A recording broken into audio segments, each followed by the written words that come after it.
we're going to talk about something a little different. It involves solving circuits, meaning you will have to be able to solve a circuit to do what we're going to do, but we're going to kind of focus on dielectrics and capacitors.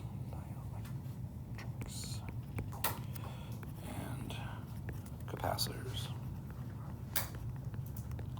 There's a whole branch of problems involving how the energy is distributed in capacitors, especially in circumstances where your capacitor can change. There's 3 different styles of conversation surrounding this, but the thing about a capacitor that is different than other kinds of electronic units is that you can change them while they're charged. They are just an air-gapped capacitor. They are a couple pieces of metal. You can have an exposed air-gapped capacitor, meaning it's a capacitor that just is sitting in space. You made one. You had a book-gapped capacitor, right? One in which it was exposed to the atmosphere, and you created it with 2 plates of aluminum foil, but there was a book in the middle of it. You put a dielectric in there. Well, I want you to imagine you could have an air-gapped capacitor, meaning a capacitor that is just exposed to the air and has a gap that's not necessarily a vacuum, but a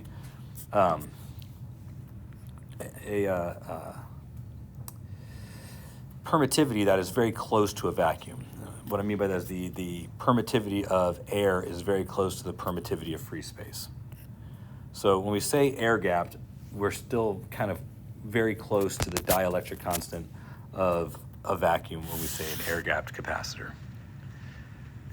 So that's a lot of words basically to say that right now we would say the permittivity in here is just epsilon naught, right? Even though we're saying it's air-gapped, if they say air-gapped on the exam, that's what they're saying. They're saying it's basically epsilon naught. On a circuit like this, with a capacitance, say, of C and a voltage of V, we know that it will develop charge equal to C times V, right? If we allow the capacitor to come to equilibrium, meaning we close this circuit, let it sit for a bit, the charges will move until the capacitor becomes fully charged. When it's fully charged, we could, while connected to the battery or disconnected to the battery, place a dielectric between the plates. Meaning, if it's quite literally like what you made in class, you could hold the aluminum foil without it touching, you could slide the paper between the plates or pull the paper out from between the plates. The question is, what does that do to your circuit? It makes some changes that you might be surprised by. For example, when you put the dielectric in there, which of these 3 values, V, Q, and C, are going to change? We know technically that capacitance is related to whatever the dielectric is between those plates. In fact, the reason we use the dielectric constant is that we'll say C prime equals, well, let me not say C prime. We could write this as kappa times A epsilon naught over D, right? Kappa is just a constant. It's in the numerator, so if I just pull kappa out, this is our air-gapped capacitor. If we put a dielectric in it, our new capacitance, C prime, is just whatever the dielectric constant is times the air-gapped capacitance, right? It's a multiplier. And because permittivity ends up being in the numerator, the dielectric multiplies the capacitance. Adding any dielectric into a capacitor increases its capacitance as long as the dielectric constant is greater than 1. Does that make sense? So you said it changes the capacitance. It doesn't just change the capacitance. It has to, by necessity, change other features of the circuit because suddenly the capacitance has changed. So if we increase the capacitance while connected to an electric potential, then we're going to have a sudden increase in charge, right? Putting the dielectric into your capacitor pulls more charge out of the battery. It does more than that, though. The amount of energy stored in your capacitor is 1/2 CV squared Or, and last time I talked about this, I got a little interrupted, so I'm going to call two people to tell me what these alternatives are, because I asked you to figure them out. So I'm sure you have them in your notes.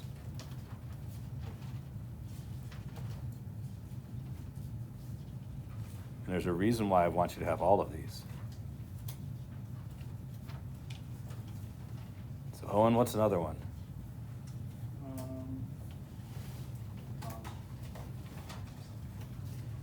Migo, what's another one?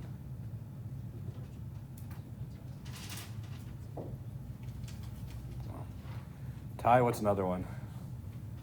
Which one have you already said? I have 1/2 CV squared up there. I just want any of the other ones.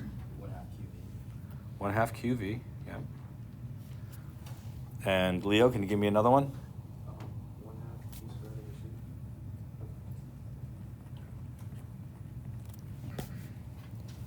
3 different ways you can calculate the energy in a capacitor. I would encourage you to have these. Only this one's actually in your equation sheet, which, by the way, I have your equation sheets. I'll be handing them out. They're over there somewhere, but I made them when I was making the ones for mechanics. So you guys who have them from mechanics, I don't need to give you a second set, do I? Kind of counting on not, and that way I have some extras to give you. Hear me out. If you add a dielectric to a capacitor, while it's connected to a voltage supply, it will draw more charge out of the battery. But also, the voltage stayed the same. So knowing that C increased while the voltage stayed the same means the energy stored in this capacitor went up. So, hear me out. When I put the dielectric in, the amount of energy stored in the capacitor went up. I did physical work on the capacitor. In fact, I would have to apply a force to get the dielectric between the plates, right? That energy would have to come from somewhere.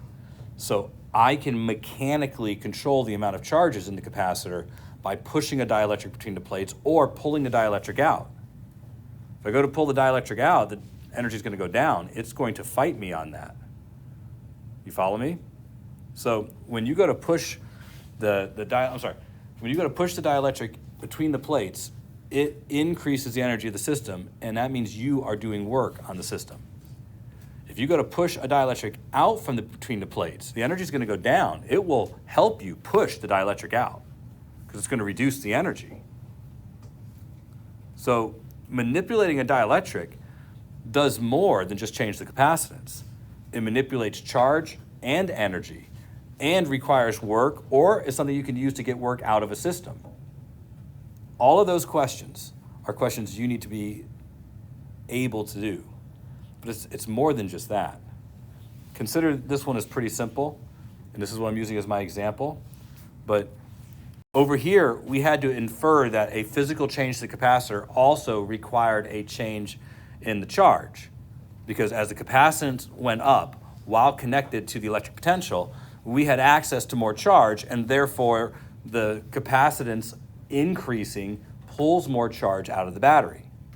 We could have discussed this scenario without having the electric potential there. What if I had charged up the capacitor? Got the capacitor, in fact, let's kind of get all this out of the way because I want to purposely leave it out of the way for a minute. Actually, yeah, that'll do. So we start with having this here, and we charge up the capacitor. We spend a little bit of time getting the capacitor fully charged. We again know C is going to be equal to A kappa epsilon naught over D. We wait till the capacitor is fully charged. The capacitor is fully charged. We remove the voltage supply. Now, in this case, again, we have a dielectric. We put the dielectric between the plates. We're no longer connected to the electric potential. The capacitance has to change, right? It's physically different than it was before. Did anything else change? Go ahead. The voltage is going to change. I'm not sure it's going to go to 0. Right? The charges are physically trapped under this scenario, right? We can't get more charges on the capacitor because we're not connected to electric potential.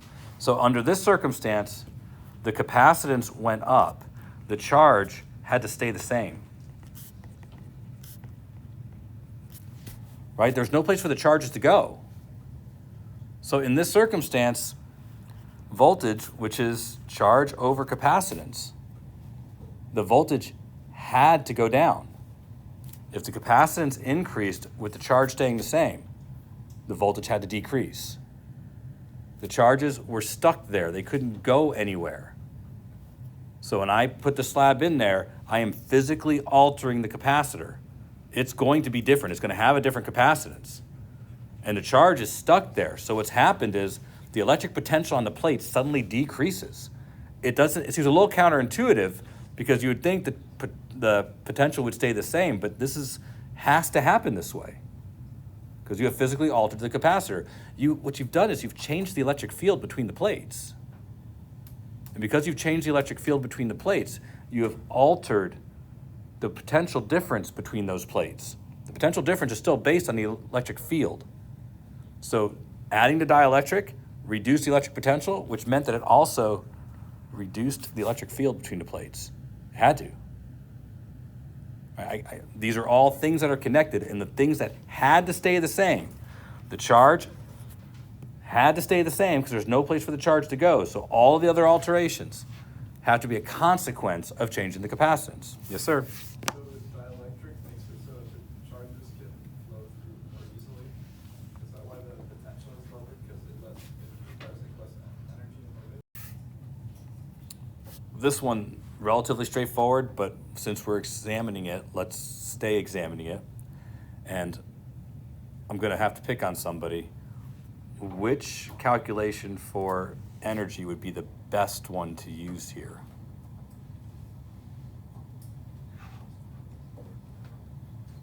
We have three, and I should be able to pick on anybody who can tell me all three of them at this point. One of them is better to use than the other. Owen wants to redeem himself because he couldn't tell us one of them. So he wants to put his hand up, but I don't know I want to let him be a hero today. Go ahead, Owen. Which one do you think would have to be? So he says 1/2 QV. How many of you would agree with that? You would have to find out V first, right? Now, you'd also have to find out Q. But in doing this one, we know that adding the dielectric is going to instantly change the voltage. So I think there's one that might be better. Yes, sir? Q squared over 2C, I think, might be a better choice. Because this one allows us to understand something about this system. And here's what I want to apply. Does the energy go up or down when we add the dielectric to an isolated charged capacitor? Down. The capacitance went up, charge stayed the same. So the total energy in the system had to go down. All make sense? Okay. So in this case, it would pull the dielectric in. The energy is going down. It will do work on you. It'll take the energy. It removes energy from the system. So if you go to put a dielectric into an isolated capacitor, it will pull the dielectric in because the total energy of the system goes down. But it will push it if it's connected to a voltage supply? Yes, because the energy goes up. You have to push it. Would that physically feel like trying to put two magnets together? It would have a similar effect because you would feel a resistive force as you tried to move it in. Putting two magnets together is probably the wrong analogy. There are better analogies, but it would feel resistive. You would feel resistance that you would have to overcome in order to get the dielectric in when it was connected to a voltage supply. But you go to put a dielectric in between the plates of an isolated capacitor, it will pull it into the capacitor, right? Because the energy is going to go down. All okay with it? Owen's not okay with that. For just a moment, consider any of our expressions for the electric field from some charge distribution. So how about the electric field some distance away from a point charge? We know that one is Q over 4 pi epsilon naught times r squared, right? Or the electric field near a large infinite sheet of charge is going to be sigma over 2 epsilon naught. Right? It's always in a denominator. if you change the permittivity, K is always a number greater than 1. There are very few materials that have a dielectric constant that is less than 1. So notice what happens. If you change the permittivity, you reduce the electric field in all circumstances, because the permittivity always shows up in the denominator of these functions, right? So in all these circumstances, whatever material you put there, it has a detrimental effect on the establishment of the electric field. But, and this is the part that I want to kind of focus on, is if you just add a dielectric to a region of space where there's already charges established, the electric field in that space goes down. Right? That's what we're seeing right here, right? So if I replace this with something in that region of space that has a dielectric of kappa, the electric field in that space goes down, all things being similar, right?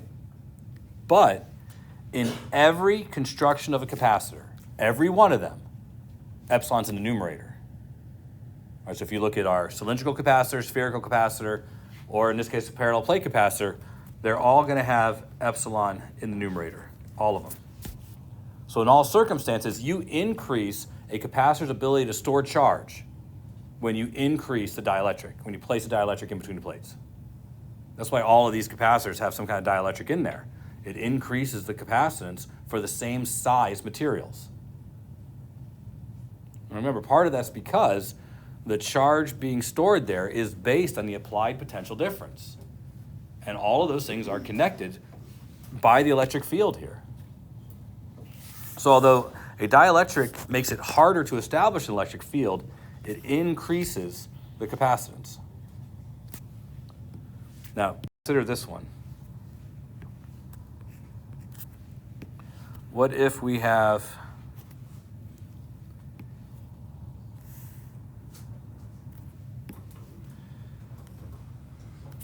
two capacitors in series?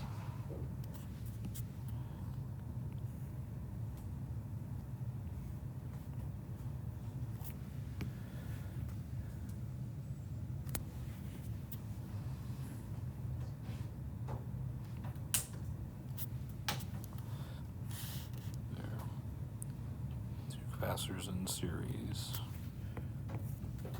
kind of.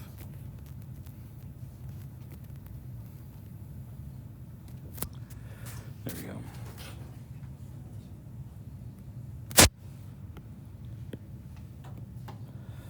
All right, just trying to draw them to make them look straight, otherwise they end up looking dumb. So,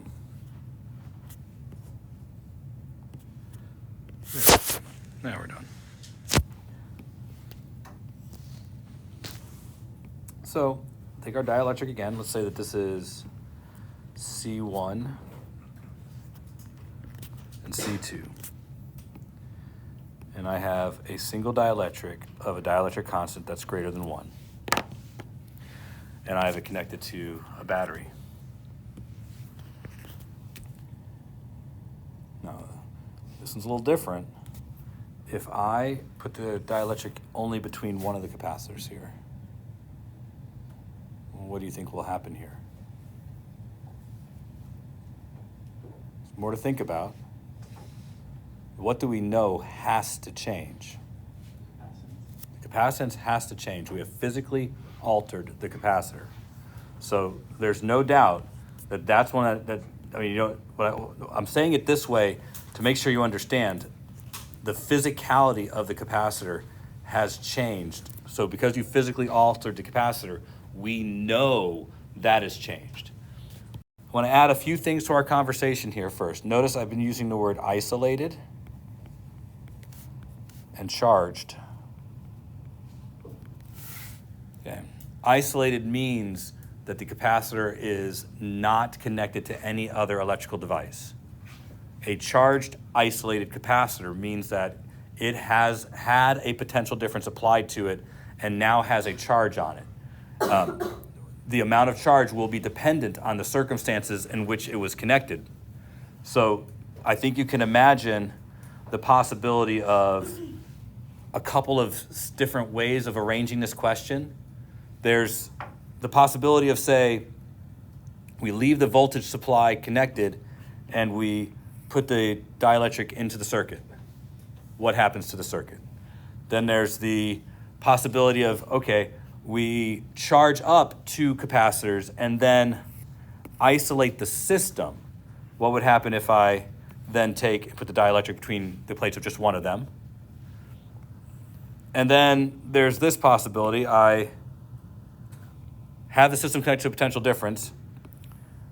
I put a dielectric between the plates, but then I isolate the system and then pull out the dielectric. Can you imagine these different kinds of questions? These questions are all relatively similar, but they're trying to test your ability to understand what thing about the circuit is remaining the same and what thing about the circuit is going to change under these conditions. And they're not all, I don't think, expected. Some of them are a little bit surprising. So let's start with the first one. Let's just start with this more simple idea. I have a circuit that is connected to a power supply. We maintain the power supply or maintain the battery, and we're going to just take a dielectric and change one of the capacitors. How does this affect the system? Talk it out at your table, and I'm going to ask for some different ideas of what you think happens to the system. Again, what happens here is largely based on which thing do you think is ultimately kind of in control or inflexible or can't change or can change. There's a lot there. But remember, the battery is maintaining a potential difference. So the first thing that in this circuit we need to realize is that the potential difference of the battery stays the same. So that means the total potential difference from here to here isn't changing. Now, capacitance is a physical quality of the capacitor. If you change the physicalness of the capacitor, you change its capacitance. So when I put the dielectric into C1, C2 doesn't change. But C1 changes. Now, the next question is capacitance of the circuit. A lot of you had this one wrong. You're sharp people.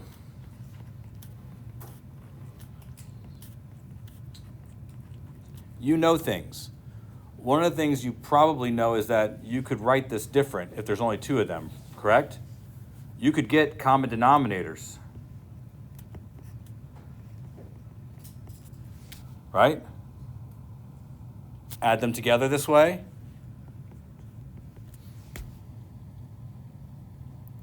Everybody see what I've done?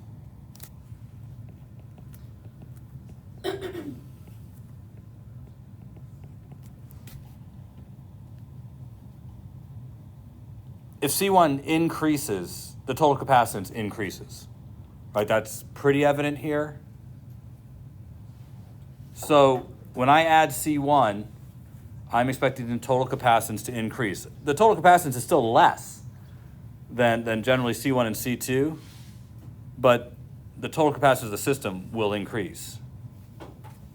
Now, this is because you have one of them that has more capacitance. And this is kind of this function still is going to require, a calculation for what the capacitance of the system is. So when we add this C1, we are going to be drawing more charge out of the battery. That's going to be true. But the charge has to be the same on both capacitors still. So we're not robbing one capacitor to feed the other. But, and here's something to be really careful about, the total charge of the system goes up, but the voltages on these 2 capacitors change.